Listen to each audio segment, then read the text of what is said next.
Hey everybody, thanks for watching. My name is Ken and I'm here to talk to you a little bit about the voice in writing and art. Now, voice could be one of those confusing subjects just because there's so many different interpretations on who you ask. Some people think that voice is internal, your personality, your emotions coming out. And some people think that voice is also external, something that could be manufactured or, premeditated to fit a certain subject. So, we're going to try to talk a little bit about that. But first, a few words from our sponsors. Our first sponsor comes from The Stumps of Flat Top Hill. This book just came out. It's a story about a little girl who goes to a haunted house and discovers spooky rooms, questionable creatures, and ranting ravens. If you're looking for voice, read this book and you know what I'm talking about. This book has voice in it. It's perfect gift, perfect for Halloween, which I'm told happens every year. So you should get a bunch of copies and give it away to your friends. So check it out. Next book is Hurts Like a Mother. This book is not a parenting book, but it's a hilarious parody book about the perils of parenting. So if you have a mom, dad, uncle, niece, nephew, brother, sisters, anybody who's ever lived basically will be able to relate to a page in this book.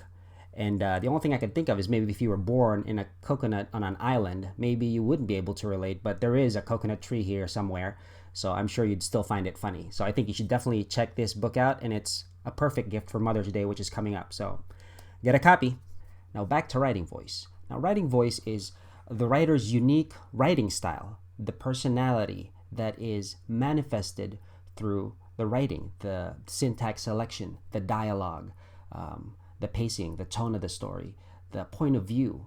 All these different things make up your writing voice. And it's something that's usually developed and it's easily identifiable over a several body of works. Now, just as the trombone has a different personality than a tuba, the writer brings in their life experience, their personality into their work, which gives it its special unique voice and flair. Now think of stand-up comedians. They all have their different way of delivery, different way of presenting a joke. They could be telling the exact same joke, but they'd be telling it in a different way, and you would have a totally different experience.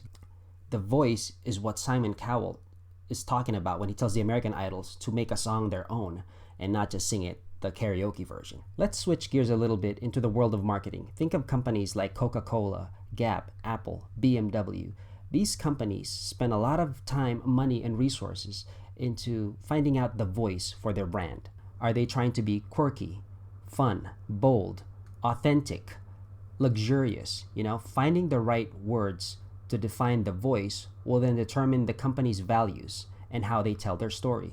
And the same thing applies to writers and artists. Now, some people ask, can voice change from one work to another? Now, there are some writers out there that have a distinct, unique voice that spans all their work. But some writers can also flip a switch and change the voice. Since voice reflects so much our mood and our personal characteristics at a certain stage in our life, you also have to think that as we grow, our voice could also change over time. Our writing voice when we're 18 will probably be different compared to our writing voice when we're 40. Another thing to consider is that the books themselves might dictate a particular writing style. A children's book will obviously have a different voice than a sci-fi book.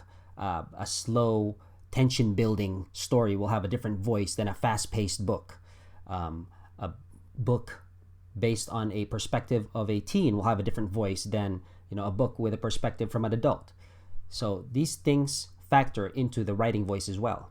So now, how does voice translate to artists? While writers use words to describe and paint a picture, artists will use the visual medium, right? And this is where I think that writing voice is equivalent to art style when it comes to artists. Now, with the visual medium, it's usually easier to identify the artist's style and voice. There's tons of artists out there just by looking at their work, you know who they are. And you do this through the, observing the use of their line work, colors, and even subject matter. And just like a writer's voice, artists, we grow over time and then we find out things that work and things that don't work. And we discard things and learn new things. And only really through that growth and through the body of work do we eventually find out what has stuck with us and has become a consistent part of our voice. Now, why is voice important? Voice is important because it sets you apart. It becomes an extension of who you are, just like your hobbies, your favorite color, or your clothes. It adds a special flair and personality to what otherwise would be a boring read or a boring piece of art. Now, when you're submitting to agents, art directors, or editors, you have to be aware that they are also looking for that unique personality, that voice in your work. But you got to also remember that voice is such a subjective matter that they will all have different interpretations, and they'll like different things, and they won't like certain things as well. But what's important though is having a voice that connects with the audience. It allows your reader to connect with your story on a deeper level instead of just words on a page or a picture on a page. And when you do that, you know that you have a good and effective voice. Now, how do you find your writing voice? It's a little bit of a tricky subject because we're all different. There's no blanket answer. My voice will be different from your voice. I look at things differently than you. And ultimately, our voice is the culmination of all our life experiences, our likes and dislikes, our personality, the things that we take and the things that we decide we don't like. And it all comes down and goes into our work. And it's something that we develop over time. It's not something that you study for and all of a sudden you've got that voice down. You build that over time through your body of work.